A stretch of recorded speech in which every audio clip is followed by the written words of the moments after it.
Johnny Depp has only appeared in one Stephen King movie thus far, but the 2004 thriller has proven to be the biggest missed opportunity of both of their careers. Johnny Depp got his start in the mid-80s in A Nightmare on Elm Street and would spend a few years appearing in various TV roles to hone his craft.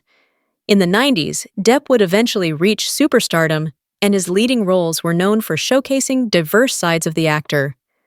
His collaborations with Tim Burton showed his quirky side, but dramas like What's Eating Gilbert Grape proved he had bona fide acting chops. By the 2000s, Depp was leading blockbusters like Pirates of the Caribbean. Stephen King has had an entirely different career, publishing his debut novel in the mid-70s, and soon becoming one of the best-selling writers of all time. King's work immediately proved successful on the big screen, with Brian De Palma's take on Carrie scoring big. Since then, a ton of Stephen King's books and short stories have become movies and shows. Depp and King's paths have only crossed once, but the result was something less than spectacular. Plenty of Stephen King movies are bad, or even downright laughable, but his collaboration with Depp is perhaps the worst of all because it's so forgettable. What could have been great ended up being a major missed opportunity. If there's one thing that can be said about Stephen King's books, they're never boring. Regardless of their overall quality, a King short story or novel is going to make an interesting film, and Hollywood has taken advantage of the writer's bombastic style. The 2004 adaptation of Secret Window is an exception, and there's nothing evocative about it at all.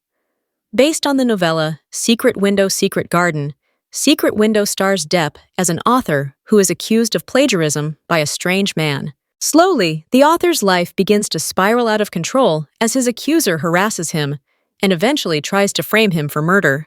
While that idea has intriguing promise, each escalation is predictable and dull. The mystery fails to find a second gear, and every new complication is more like a pivot than a progression of the story. King's works are filled with tropes, but Secret Window feels weighed down by all the Kingisms that don't add much to the overall experience. When the story finally crawls toward its conclusion, the twist is so simple that it leaves the audience expecting another swerve.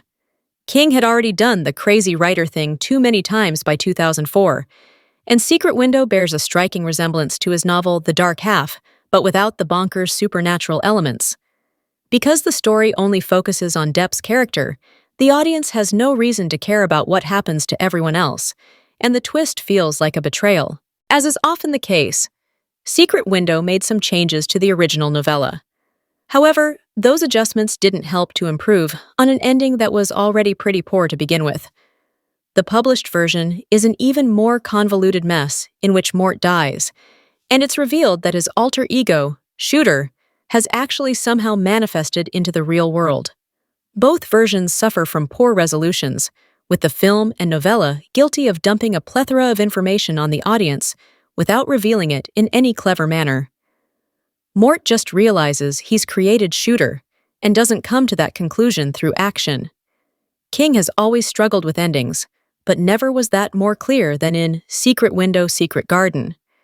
The movie also had a slightly altered ending, one in which the bodies of Mort's wife and her new partner are shown under Mort's cornfield. It's for the best that the shots weren't used, since it mostly comes off as mean-spirited and unnecessary. Explicitly showing the bodies has no purpose, especially since the supporting characters are so poorly defined. While changes in Stephen King adaptations are always divisive, Secret Window was a case where change was necessary. The movie keeps too much of the novella, and it fails to improve upon the aspects that needed tinkering.